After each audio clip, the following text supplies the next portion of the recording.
जवानी संगी, चढ़े है टूरी के जवानी संगी, पोरा भूंजा थे छानी माँ। टूरी दिखत है झकाना, आगी लगावा थे पानी माँ। टूरी दिखत है झकाना, आगी लगावा थे पानी माँ। अभी तो मैं हनादार हूँ टूरा, अभी तो मैं हनादार हूँ टूरा, बंद कर तोर अत्याचारीला। लपर लपर गुठिया भी टूरा, अभी तैहारी गारीला।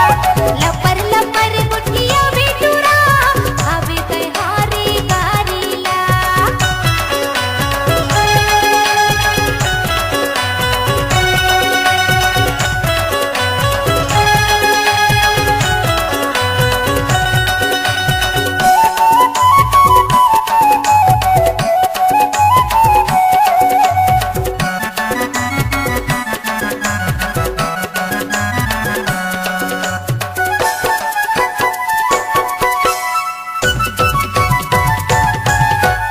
जब ले तोला देखे रे टूरी, हो गे लवेरिया बीमारी।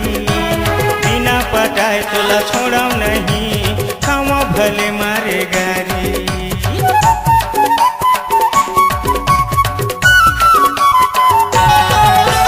जब ले तोला देखे रे टूरी, हो गे लवेरिया बीमारी। बिना पटाए तोला छोड़ाऊ नहीं, खावा भले मारे गारी। बन जाते तय रुखराई संगी, बन जाते तय रुखराई संगी, झूलते वो तोरे डाली माँ। पूरी दिखत है झकाना, आगी लगावा थे पानी माँ। पूरी दिखत है झकाना, आगी लगावा थे पानी माँ।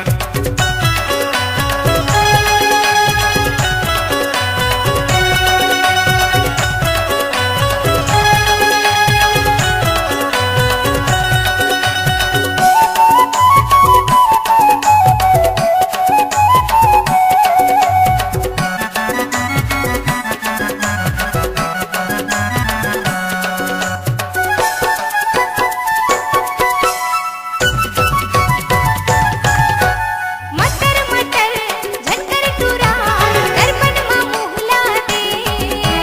भैया ला मोर बता दे हूँ टूरा, गली माँ झनते छे।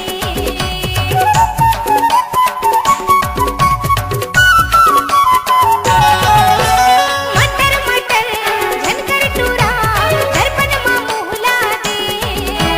भैया ला मोर बता दे हूँ टूरा, गली माँ झनते छे।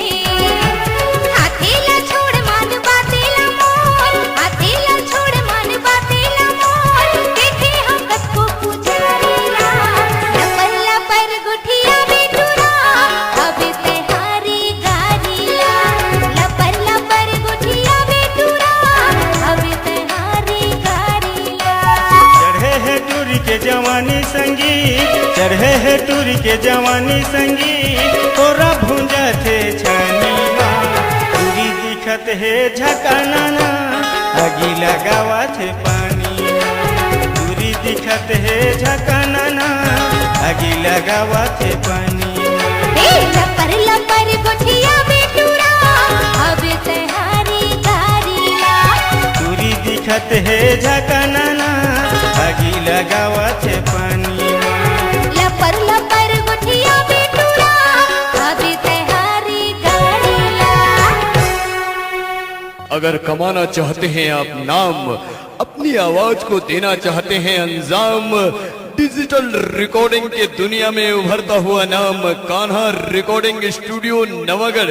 मोबाइल नंबर 9826220587 और दूसरा मोबाइल नंबर है 8103047783।